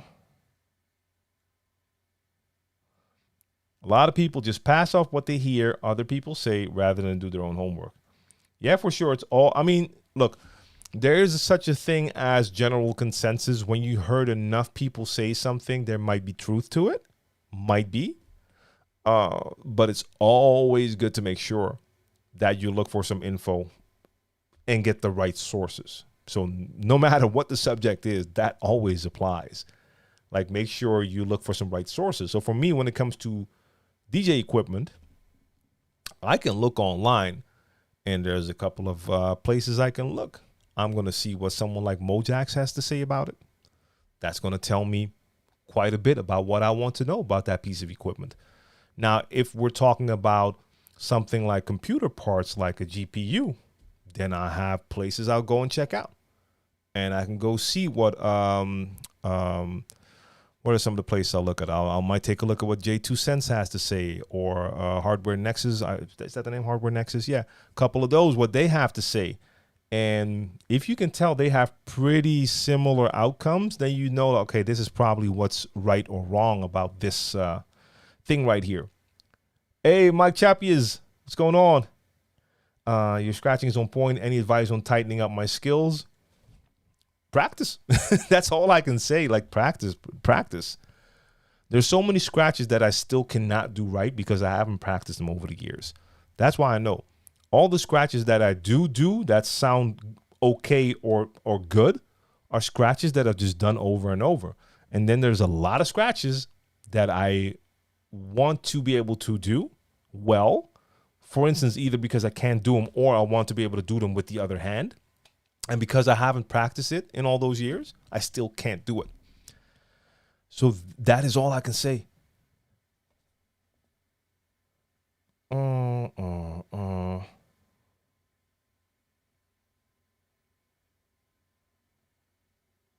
Yeah, that's the thing. Like you said, Vinyl Touch, like if you ask the person who made the sound card comment why they said that, a lot of times the person who said under 1,000 is garbage, most likely they're going to say that because that's what they heard someone say, indeed.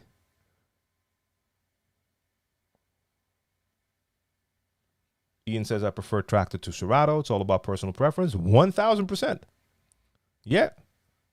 You can't go wrong with Serato. You can't go wrong with Tractor. You can't go wrong with Algorithm DJ if you're using it. I mean, they do need DVS, but they all work really well. You can't really go wrong with something like Record Box DJ. They all work well. Now, they all will have something that they might do a little bit better than the other. That might be something that's important to you. It might be something that's totally not relevant for you at all. So for me, it all comes down to feeling. Which UI, which software feels best? Do I prefer the workflow? Same thing with, we were just talking about Akai and the samplers. I used to use my Akai MPC.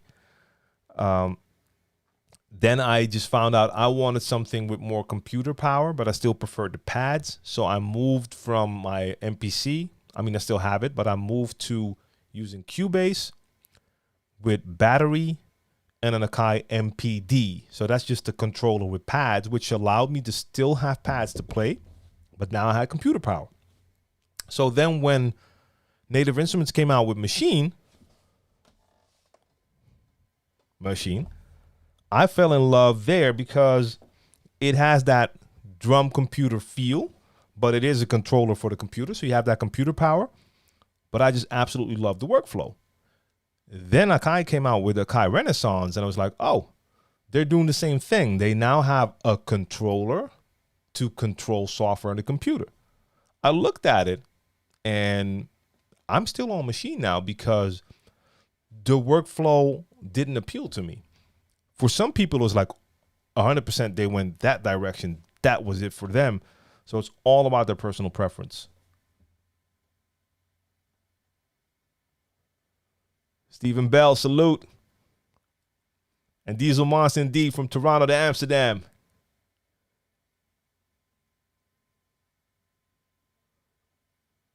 Earl Whiff, was good. And Lee Townsend is here as well. Good evening. Finds one. Have you seen the new Numark controller?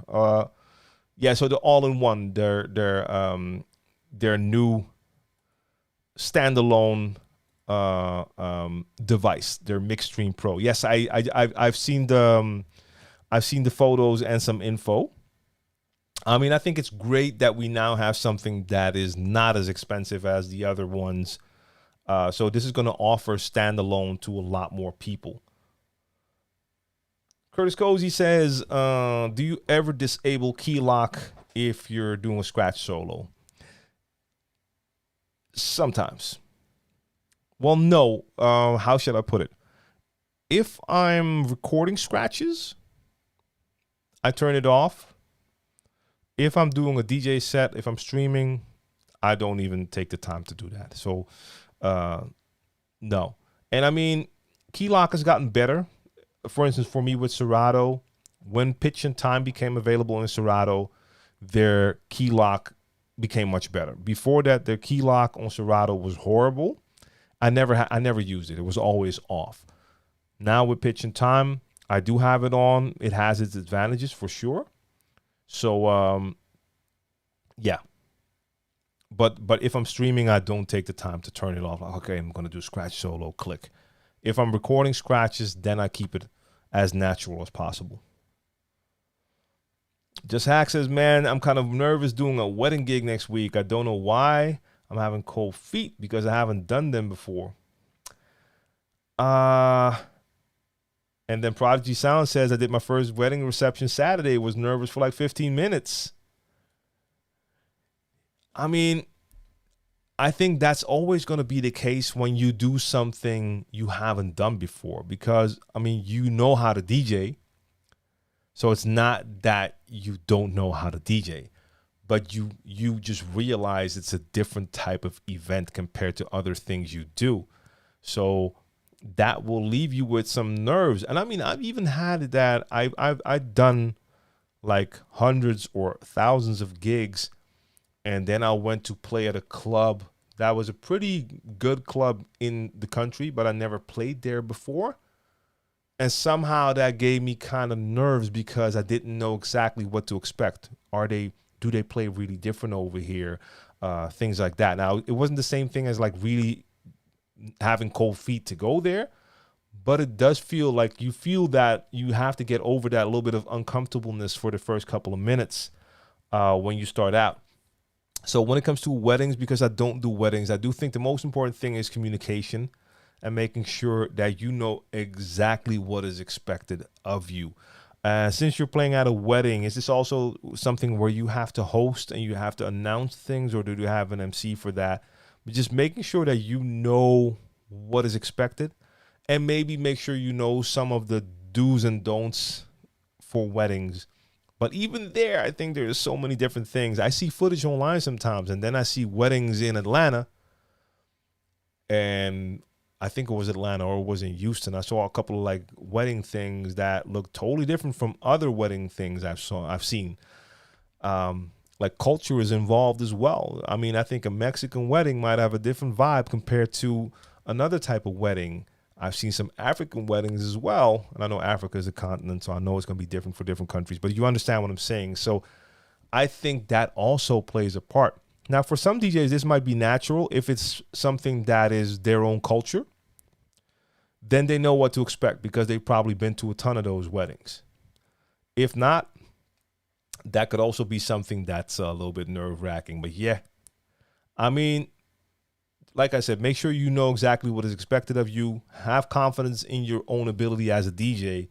And then you have to just start playing. And like Prodigy says as well, like nervous for 15 minutes, and then you most likely will get over it.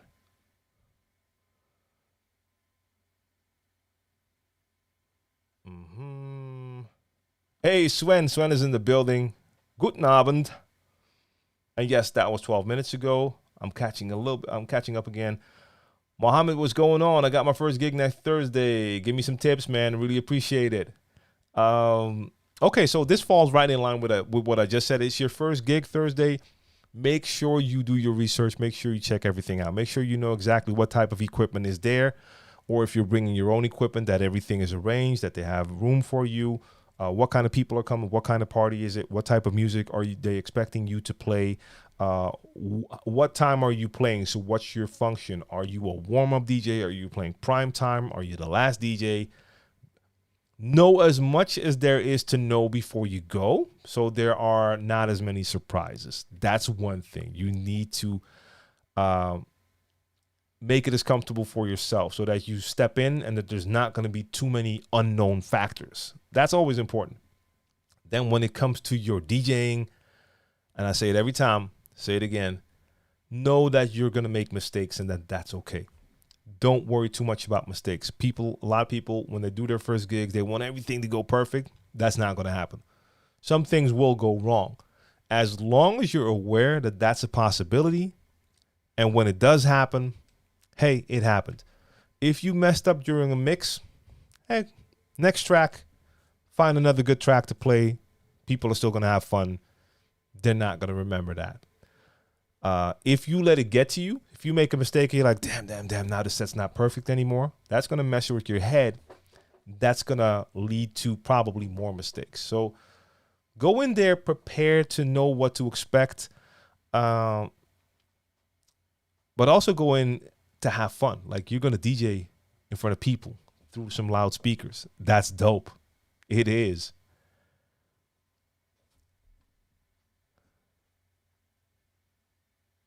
So Chris on the mix. Okay, cool. So this is going back to that versus DJ battle, which makes sense because they were promoting like that they're looking for a DJ to become a resident DJ for versus, and the salary would be like $1 million a year. The thing is, if this is what they picked from what the entries were, I mean, I can't speak for all the entries because I don't know all the entries, but I know at least another DJ, a colleague of mine here, who sent in a video. That video was better than what both these DJs did. So I don't know how they ended up with these two DJs. Again, like I don't know how many people entered, but I'm sure there's more people that entered when they heard that 1 million thing. But I know at least one DJ who sent in a video, and that performance in that video was better than what these two do. I also know this DJ has the experience. He's been a tour DJ. He's from here, but he's also been a tour DJ for Chris Brown throughout Europe. So I don't know how they ended up with these two.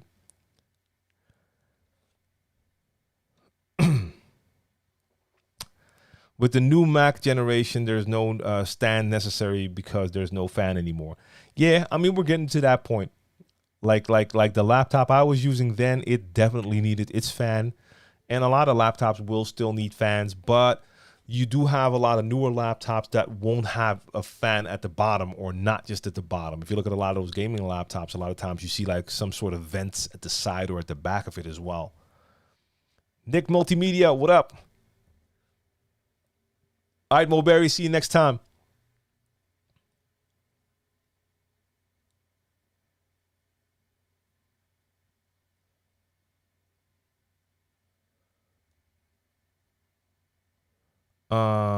Citrus Flavor said they have 2 tiers, but the first tier doesn't let you play DJ edits.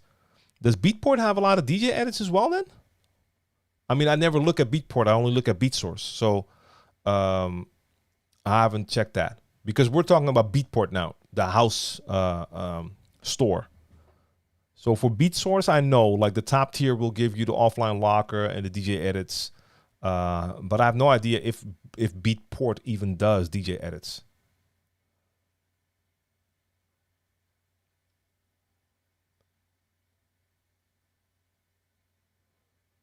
All right, so Ian Shaw says, I use Beatport Link with Prime 4. It's $10.99 a month. That's in pounds. Love it. Averaging around 60 new tracks a week. Yep. Yeah, so I think the Citrus Flavor, I think you're talking about BeatSource. I don't think Beatport has edits.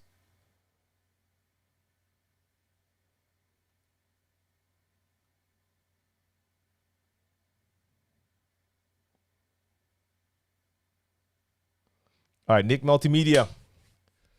You know what my answer is going to be. Okay, I'll still ask because I bought Pioneer XDJ XZ. I've used Serato DJ for almost 10 years. Now I'm confused as what of Reddit to switch to Record Box.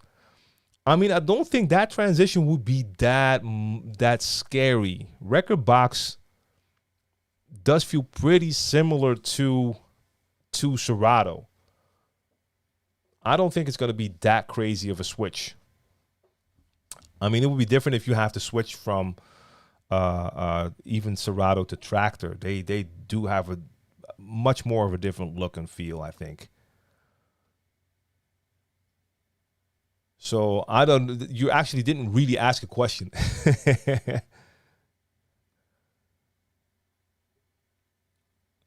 So what is confusing you right now? And indeed, if you want to if you have everything in Serato prepared, look at what Mixmaster G is saying. He has a conversion tool if you're on Mac that allows you to quickly convert all of your Serato folders, playlists to Record Box really easily. Dimitri, what up? What's your take between an Innofader or Magvel with Infinity Fader mod in a mixer? I can't tell. I've used the Innofader once or twice at like a DJ session with like a bunch of different like portable turntables and setups, and one or two had like an Innofader in there, but it's really hard for me to say. I mean, I have a lot of Magvel faders in the Pioneer mixers, and I really like the feel of that, but I've always heard good stories about Innofader. I don't know if an Innofader is going to be an improvement over the Magvel. So, no answer. So if anyone has the answer, drop it.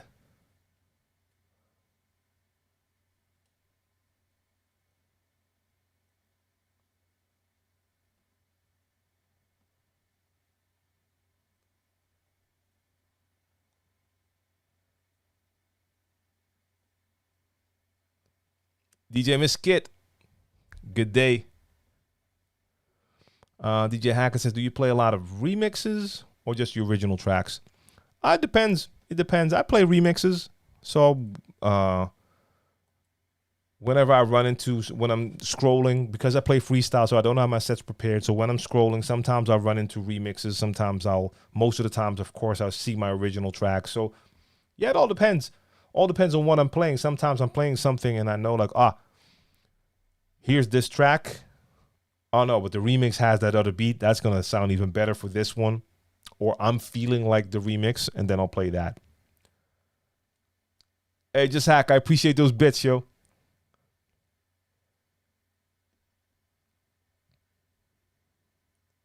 And Ian Shaw also has a very good tip for not just first timers, but for anyone with gigs.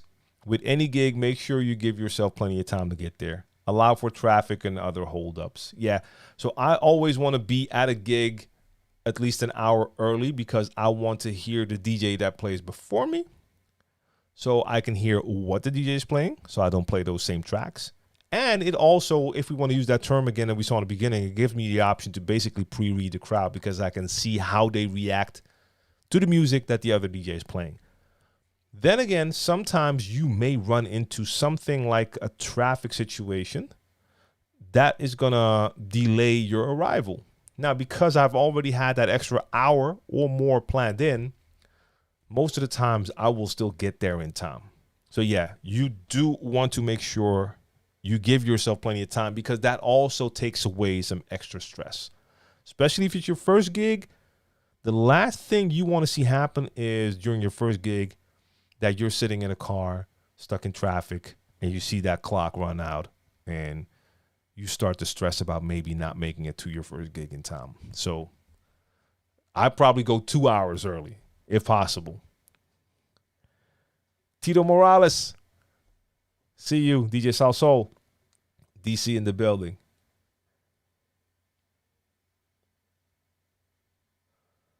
Yeah, probably about more vlogs. Smart DJ artist experience. Those are 4 words lined up, but I'm not sure if that's a question.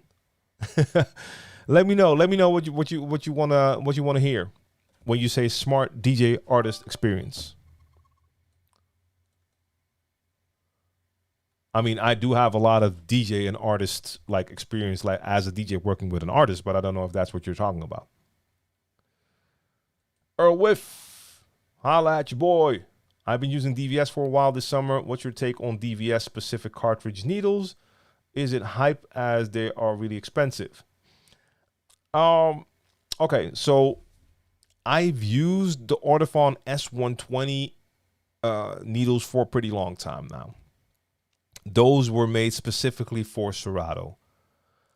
Could I tell the difference between my Ortofon Cuberts or my other needles and the S120s?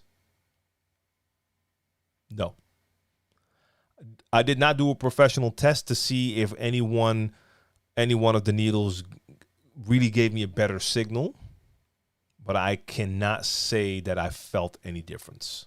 So, in my opinion, I don't think it's necessary. Having said that, for most of my DVS gigs, I don't use needles anymore because I'm using phase. So now I don't have to worry about that at all. That's even the better solution for me.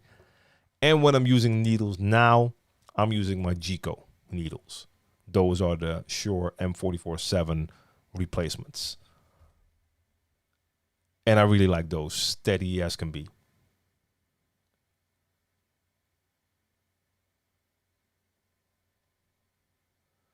Just Hacks is the only difference from Record Box and Serato is the layout. They're in different places. Yeah. I mean, that's the thing. It feels pretty similar. And I like the tagging system and stuff in Record Box more than in Serato. I just haven't gotten my Record Box and Phase to work together. They're not good friends yet. I still have to figure that out because with Serato it's flawless. With Record Box it's kind of tricky because I've been wanting to do DVS with Record Box and Phase. It's not working. But what I will do for one of the upcoming gigs, I still have my Record Box vinyl. So I'll do one of the upcoming streams. I'll use Record Box DJ in DVS and see how that goes. And that allows you to see the difference as well. Nick Multimedia, you have a good point there. You get more features using the XDJ XZ with Record Box and Serato. I mean, I would say give Record Box a go. I think you're going to like it. If not, you can always switch back. DJ Mick P, what's good? All the way from Sydney, Australia. I see you. Big V with the bits. Much love. Joe Blaze.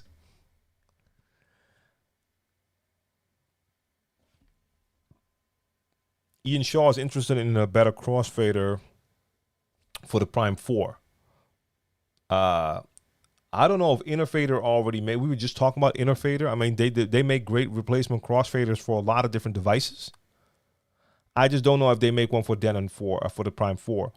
I would check the Interfader website to see if they already make something for a Prime 4. That might be a good one. Amin says some advice about mixed and key. I don't know what advice to give you about mixed and key. I've used mixed and key to analyze some tracks before. I haven't really used it beyond that. I don't typically mix in key in the sense that in my DJ software, I don't pay a lot of attention to key unless I really want to focus on like longer musical transitions. Then I try to pay a little more attention to key, but I pay less attention. So if you have any specific question about mixing key, that will be better. And then we have Mixmaster G to answer. Swen wants to know, what are the differences in styles of East and West Coast hip hop? Look, it all has to do with the environment. If you've ever been to New York, now I know East Coast and West Coast are coasts. They're not one city. But a lot of people, when you talk about East Coast, you think of New York. If you're talking about West Coast, you think of LA. If you've ever been to New York and you've been to LA, those are two different worlds. Everything is different. There's a totally different climate. So there's a totally different vibe. That also translates into the music. You can also tell if you look at like earlier hip hop when they started to sample music. On the West Coast, they were way more into funk. East Coast was way more into like soul, James Brown type soul. So let's say you got James Brown, and on the other side you got Parliament Funkadelic, just to name two. If you sample James Brown, the sound is going to be totally different than when you sample something like Parliament. The slang is different. The way you talk, the attitude is different. All of that will come across. So when you hear an LA rapper over music that still has the LA production sound to it, it's going to sound way different to hearing a New York MC over East Coast type production. Nowadays, it's a little bit more blended, but if we're talking about the days when people were really talking about East and West Coast, you could hear the difference in all of that. So there is a major difference in the style just because of how the vibe is totally different. So it makes sense that the music also sounds different. It's both still hip hop, but it has its own unique flavor just because of where the location is. So I hope that makes sense.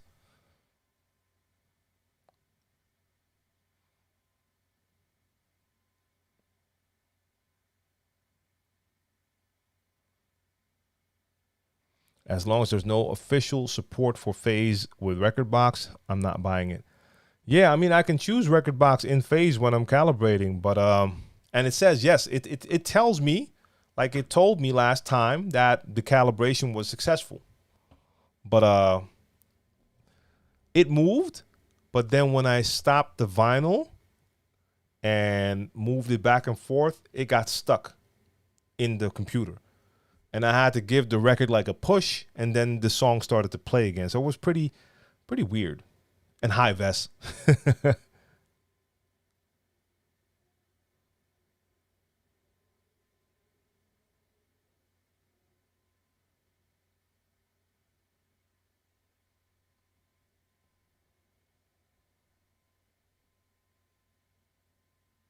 Okay, so Vinyl Touch, it's working for you? That's good to know. Special J, what up? Yeah, indeed, culture is different. And it is really different between the two. And that's the whole thing. Even if you start to listen to, especially like back in the 90s, you started to listen to East Coast and West Coast, the things they talk about also are different. Even if they're talking about their own neighborhood, it's going to be a different description. It's a different type of environment for sure. So yeah, Vinyl Touch, it's good to know that it's working for you.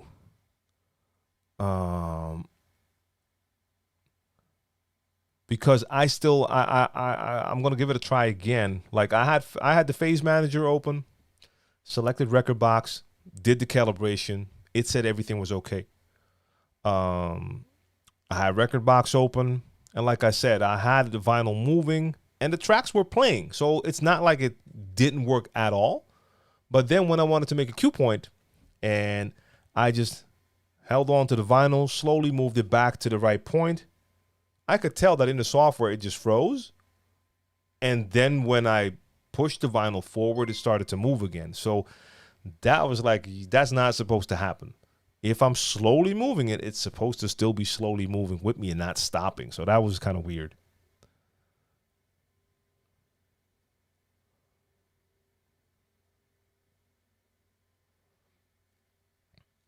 So Sven, I actually understand what you mean when you say I hear East Coast more dirty sounds, West Coast sounds more harmonic. I kind of understand what you mean, but there was a clear difference when you were in the 90s when you were listening. It was pretty obvious just by listening to the beats. You could tell, not always, but most of the times, like, okay, that sounds like it's some kind of East Coast production compared to West. And then when you heard the MCs, a lot of times it was even more clear. Oh, and yeah, I missed a bunch of your things right now. Let's see. It's good. I think is it a good thing when you always update Windows 10 on the laptop before the gig, of course? Well, Windows 10 is okay. Make sure you wait with Windows 11 until you're sure that your software will all work with it. And I would never update an operating system right before a gig. So a day or two before, cool, because then you can see if there are any issues. I made this mistake a couple of times with streaming even. Like I opened OBS to start streaming. There was an update. I updated right before my stream, and after that something went wrong. Couldn't really figure out what. That might have been the update. I've done it with my computer as well. Updated the operating system right before a stream, and then something went wrong within the DJ software, and I don't know why. So don't do it right before a gig. L Grant 1, I appreciate that follow. And Dynablend, what's going on? Salute.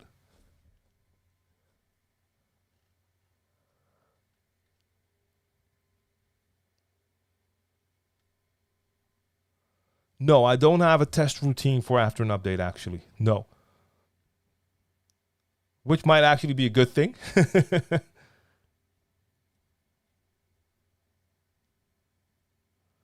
Yeah, and what Mixmaster G says, I know a lot of people who do that as well. I would never update an operating system unless my mission critical tasks force me to, or I really need the new features. Yeah.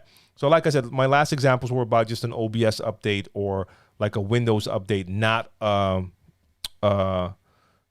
complete update. Or do you don't even do like Windows updates for your regular operating system? So if you're still using Windows 10 and there's a Windows update, you don't do that either?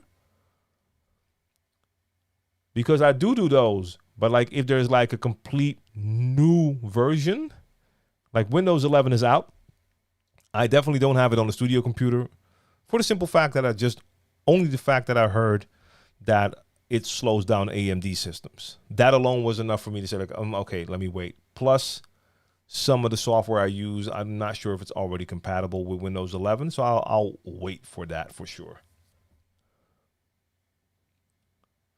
Levi Alston says, how can I get Serato to put all my song BPM together? Ooh, do you mean to sort it by BPM? If you mean that you want it to be sorted by BPM so that it starts with the lowest BPM and then goes down, then you just need to click on the BPM column so it will sort it by, or is that not what you mean? Oh yeah, Mixmaster G. Why did I tell you? Why did I ask you that? You're on Mac OS. Yeah, I got you.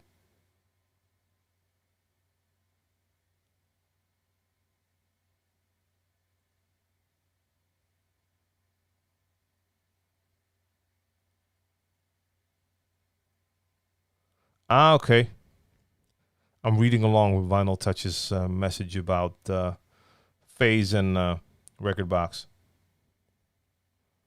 So yeah, in your software, Levi, just if you have the columns and you see like song, title, album, BPM, if you click on BPM, it should then sort all of the songs by BPM. And it's going to go from lowest to high. If you click it again, then your highest BPM is going to be on top. So you can choose. That's how I have my when I'm in a folder, most of the times I'll sort it by BPM as well. So I'm in folders and it's always sorted by BPM. It is 10:11. I'm about to round it up for the day, about to call it a day, because I still have to record the new episode of my podcast. I'm going to do that right now because it's not out yet, because I haven't recorded it yet. So I'm going to do that right now.